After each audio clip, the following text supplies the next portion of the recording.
Alright guys, so kung plano mo mag-scuba, siguro you're curious sa mga equipment na gagamitin mo. So, right now, I'm checking my equipment kasi may dive tayo sa weekend. Matagal ko rin hindi nagamit, so I have to make sure everything is okay.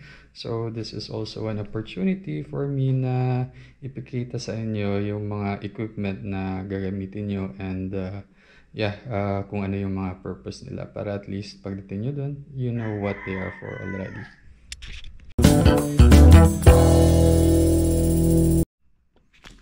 Simulan natin sa pinakataas, your mask.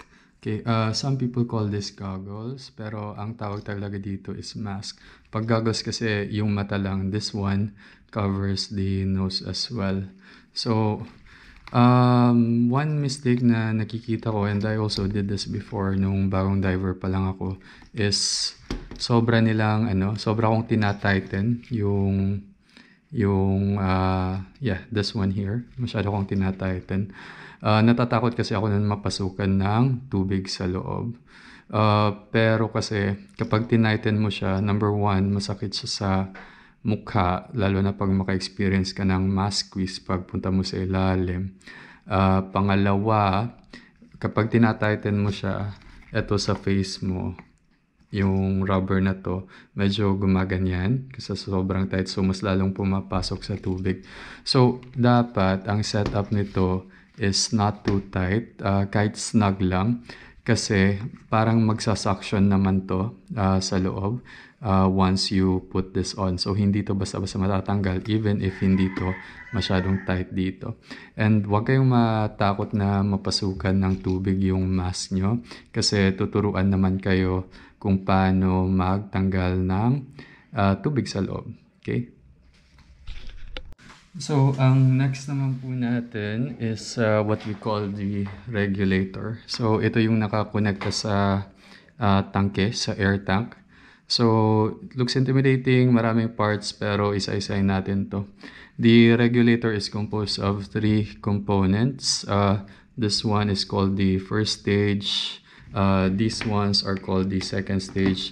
And this one is your gauge para makita nyo kung ilang pa ba yung air nyo sa tangke. So, ito po yung kinokonekta natin sa air tank. This one here. So, pumapasok yung hangin dyan. Tapos, pumupunta ngayon sa second stage natin or yung parang mouthpiece. So, dalawa po yung second stage natin parate.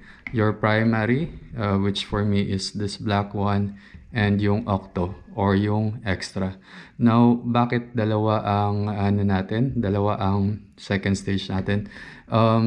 Sa scuba kasi may redundancy kasi tayo na nangyari in case for unforeseen circumstances, pang safety to. For example, if my primary second stage fails, swap lang ako. Dito ako hihinga. Or, and this is probably the main purpose of the octo, let's say may kasama ka mag-dive, naubusan sila ng hangin, tapos you can share your air. So, ibibigay mo to sa kanila and dito rin sila hihinga. So, mag-share kayo ng air sa tangke mo.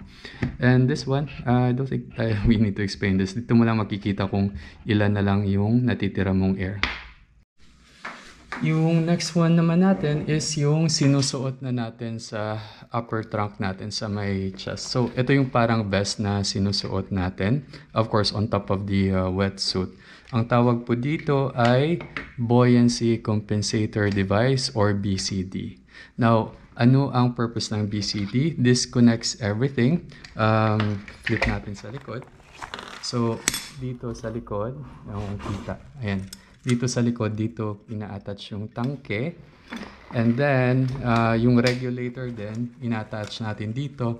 May hose ang regulator doon. Tapos, linalagay natin dito. So, naka-attach yung, yung air tank and also the regulator. Now, ano nga ba ang purpose ng BCD? So, Buoyancy Compensator Device, medyo mahaba-habang usapan kung pag tatakil natin kung ano ang buoyancy. So, to keep it short lang, pag pag nasa ilalim ka, pag pababa ka ng tubig, when you go deeper, yung volume ng air paliit ng paliit.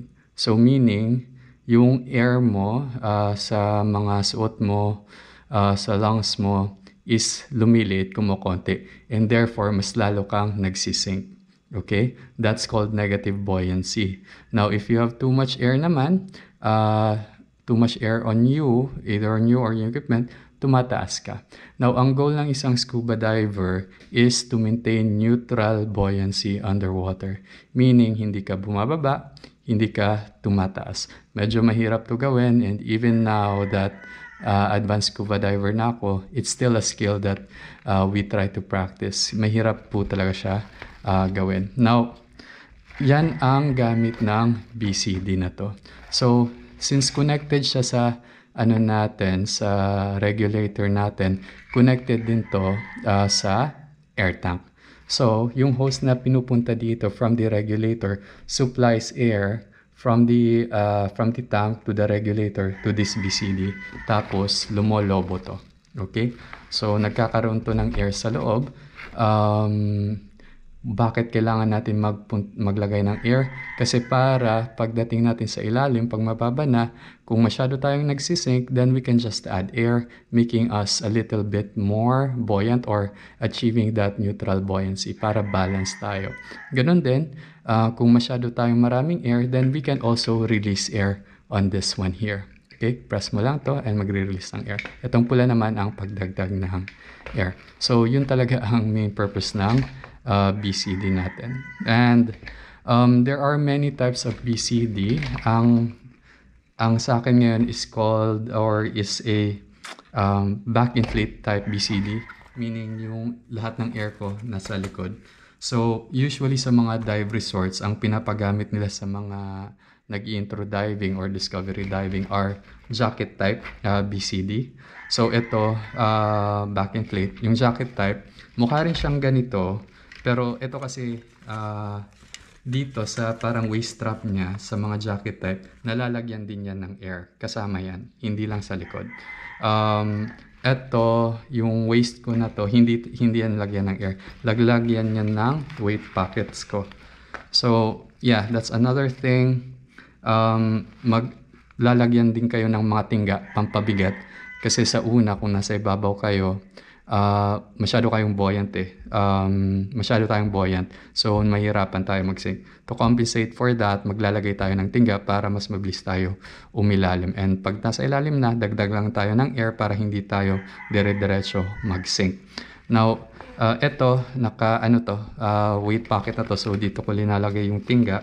Tapos, sinisecure ko lang siya dito sa waist belt ko ng BCD. But for you guys, kung naka-jacket style ka, minsan linalagay, may mga pockets yung jacket type na BCD minsan. Pero minsan hindi, minsan wala naman. So papasuotin kayo ng belt and dun ilalagay yung tingga. So ang tawag dun is weight belt. So separate, completely separate from the BCD. So, ang next item naman natin is yung protective gear mo. This one, the wetsuit. So, para saan ang wetsuit? Ang primary purpose talaga niya is to protect you from the cold kasi malamig sa ilalim, lalo na pag matagal ka. Usually, ang thickness ng mga wetsuit dito sa Pilipinas na ginagamit is usually 3 mm. Pero merong 5 mm, meron ding 2 mm ata, may nakita akong 2 mm. Pero usually talaga 3 mm. This one is a 3 mm and this is a full wetsuit. Hanggang sa paa meron or ankles rather.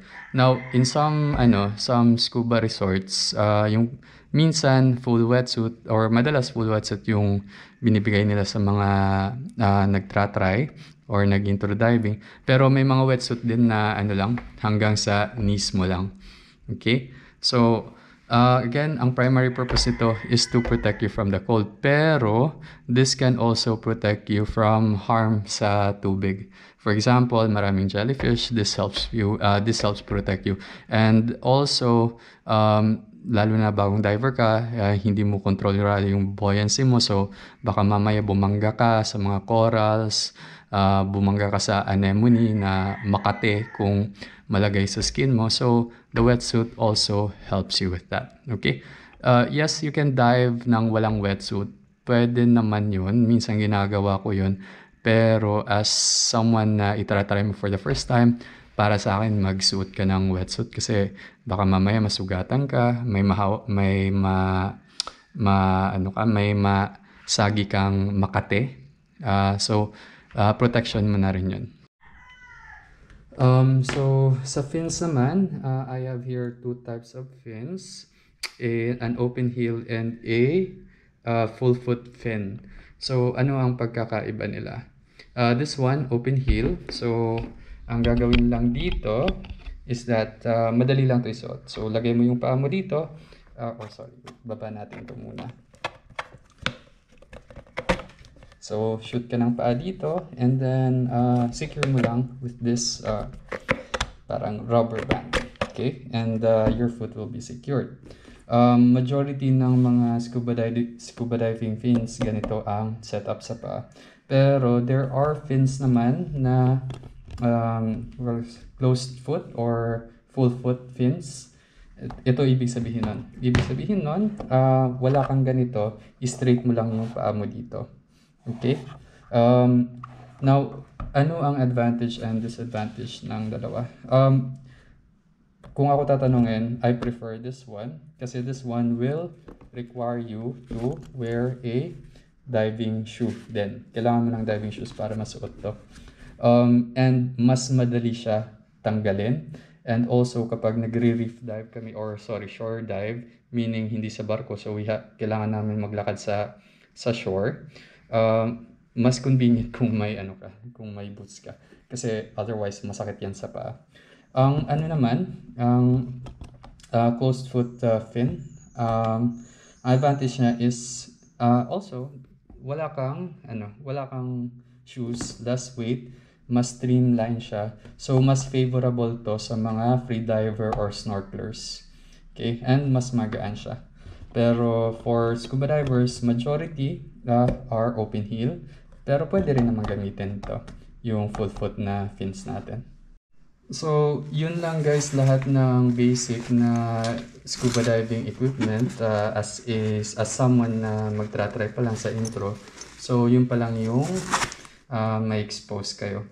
Now, there are a lot more na dala namin sa ilalim. For example, dive watch, torch, SNB.